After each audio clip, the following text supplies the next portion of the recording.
Kind of let me know how ambiguous everything was. The content of that message is morally ambiguous at best.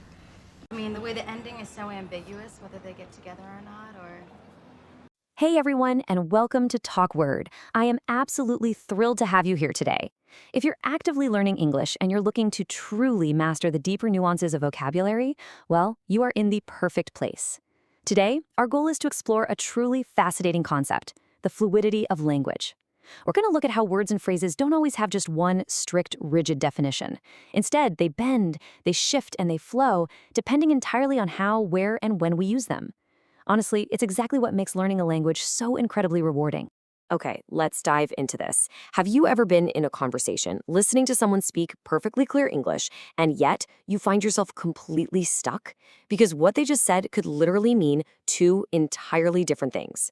Here's a classic example. Imagine a friend tells you, "I saw the man with the telescope." Now, wait a minute. Did your friend use a telescope to see a man far away? Or did your friend see a man who just happened to be holding a telescope? You see, the grammar is perfect, the vocabulary is basic, but the meaning is split right down the middle. It's a highly relatable communication problem, and believe me, it happens all the time in everyday English. And this naturally leads us to the star of our explainer today. The word we're focusing on is ambiguous. Let's just say that out loud together, carefully sounding it out. Us. Ambiguous. Now, looking at the definition, if a word, a phrase, or even a situation is ambiguous, it's open to more than one interpretation, or it has a double meaning. It simply means that the message being delivered isn't crystal clear, because it could honestly and logically be understood in two or more completely valid ways. It's pretty much the exact opposite of being precise, specific, or absolute. Now, what's really interesting here is the contrast, and how it captures the real-world problem this creates for us when we communicate. A clear statement hits the bullseye, right? Like saying, "Call me today at 5 p.m. Boom.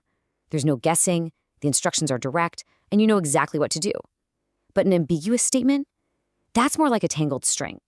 Take a phrase like, "Let's meet later." Well, think about that. When exactly is later?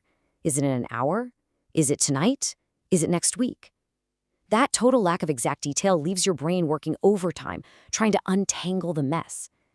When we use ambiguous language, whether by accident or totally on purpose, we're basically creating a tiny mental maze for our listeners to navigate.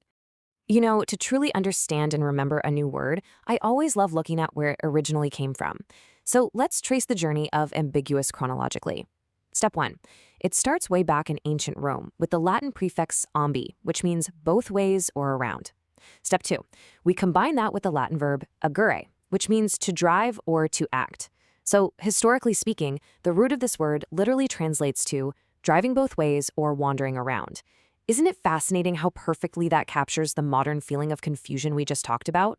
When a sentence is ambiguous, your mind is quite literally being driven in two different directions at the exact same time. So, the crucial point is that this isn't just some ancient, wandering concept. It's something you are going to face constantly as you master the English language. I mean, where do we actually encounter ambiguous language in our daily lives? Well, in literature and poetry, authors use it on purpose to make you think deeply and feel complex emotions.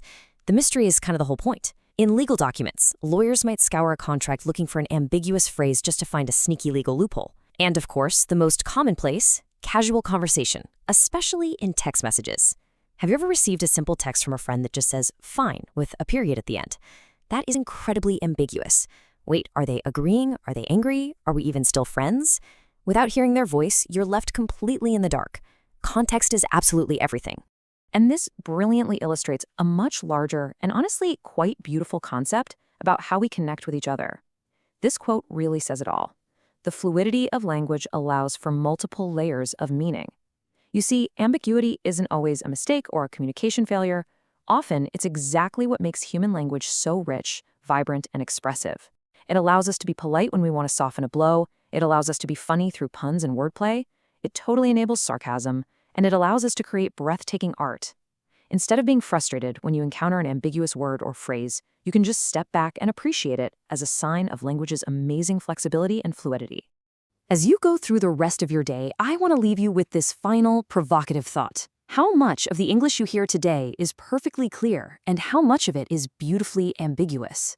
Seriously, start noticing those moments when a single sentence points your brain in two entirely different directions. Embracing those moments, rather than fearing them, is going to make you a far more advanced and confident English speaker. And hey, if you want to dive deeper into the meaning, origin, and real-world usage of everyday words, don't stop here. Download the TalkWords Companion app today. On the app, you can listen to hundreds of engaging podcast-style explanations of literally any English word, whenever and wherever you want. Thank you so much for joining me on this explainer, and keep exploring the wonderful world of words.